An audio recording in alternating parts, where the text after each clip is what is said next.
So recently I had to get new tires on my son's truck, my old truck, before I sold it to him. And when they went to remove the valve stems with the tire pressure sensors on them, that one broke, and that's broken as well. That doesn't look too healthy. I think that's broken as well. Only one of the four came out healthy, and these are the things that have the warning that your tires are low. So that's another $300 and almost $400, and it would have brought my new tires for his truck, which I bought cheap ones, almost to $1,000. So they asked me if I wanted to buy new ones of these, and I said, forget it. I don't think they're necessary. He can check his tires. But now I have a check tire, tire pressure light on the dashboard all the time on his truck, which may cause issues for him getting inspection down the road. So I figured out a way, I think, and we'll try this and find out, to cause that light to go out. First of all, I'm going to take these 4 tire pressure sensors, fit them inside of a piece of Schedule 40 PVC pipe. Now this is 2-inch diameter pipe. Right there, Schedule 40. And this can go up to 280 psi at 23 degrees Celsius, which I don't know what that is Fahrenheit, but it's hot. And a tire on the vehicle only needs to be in the 30 psi range, 32, somewhere in that range. So then the next thing is, these are knockout plugs. They're test plugs for when a sewer system has been put into a building. They will actually cap everything off, seal the pipes up at the ends, pressurize them. You'll see test plugs for toilets and things like that as well. And if it holds pressure for a certain amount of time, that indicates there are no plumbing leaks. All the joints in the PVC were sealed correctly. And if you're in a municipal type thing where there's an inspector coming to look at it, he would want to see the record of that pressure, or actually check the gauge himself, depending on jurisdiction or whatever. So these are knockout caps, but they are PVC, and they will hold against 30 psi. So I'm going to glue this one in. Now all I did is I drilled a hole in it. This is a valve stem. I got a Tractor Supply. Pretty much any place that sells replacement valve stems, I probably could have asked at the tire place, and they probably would have given me one, because quite often older cars that don't have pressure monitors, this is all it is, and they replace them with new ones every time. And they literally just have a rib in the rubber, and you got to get to the right size hole, which I use a step drill to get to that.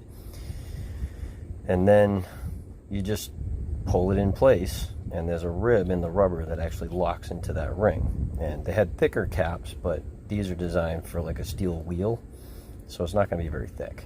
So that's why I went with these just test caps. So that will be glued in there, and then I have another cap, and that will be glued in on the other end. And then with this valve stem, I will be able to inflate this pipe to 30 psi, which should, in theory, reset that warning light. And then I can take this, I could even paint it black if I wanted to, I don't know.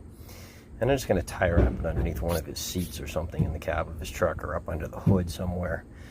Probably put a label on it, so in case anybody finds it in the future, they'll know what it is. And this should take care of his light. And if the light ever comes on again, he'll just have to get an air pump and put a few more psi in, and he'll be good. Inside the pipe as well. Now we get one end glued on. Put, of course, the tire pressure sensors in. Then we'll glue the other end on.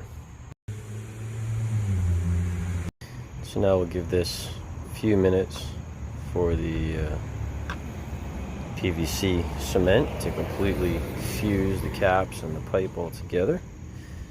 And then we will see if we can inflate it to 30. And then we'll check and see if the truck pressure warning will go off. So interesting enough, I found that I had to actually push the valve back through the hole to to allow the solvent inside the pipe a way to evaporate so that everything would cure correctly. Because the lower cap is still, a few minutes later, I was able to keep pushing it up and down because it wasn't curing correctly. And almost momentarily after I did that, it did cure. So that's just something to keep in mind.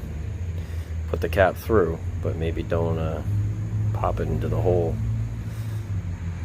until after everything is cured so the solvent can evaporate. Okay, so here's the moment of truth. I'm going to go ahead and pressurize this. See if those test caps can actually hold up to this. It's going to be even more interesting to see if they can hold up to it long term. Got my air pump, and it's battery powered Akita. And squeeze the trigger. This is preset for 35 psi. There we go. I don't know why this switches and says all of a sudden it's 47. And as you can see, these have dished out, they've popped out a little. The pressure behind them is enough to make them, 35 psi is apparently high. Let's see what the other side looks like. Yeah, there you go. That also has got a dome shape to it now. And now we'll just have to see how well this holds up. And also, does the light go? Okay, so the tire pressure light is still flashing. Gonna have to see. I know some vehicles it takes a while for them to register that this is actually there. Oh, it went out. Awesome. It works. Look at that.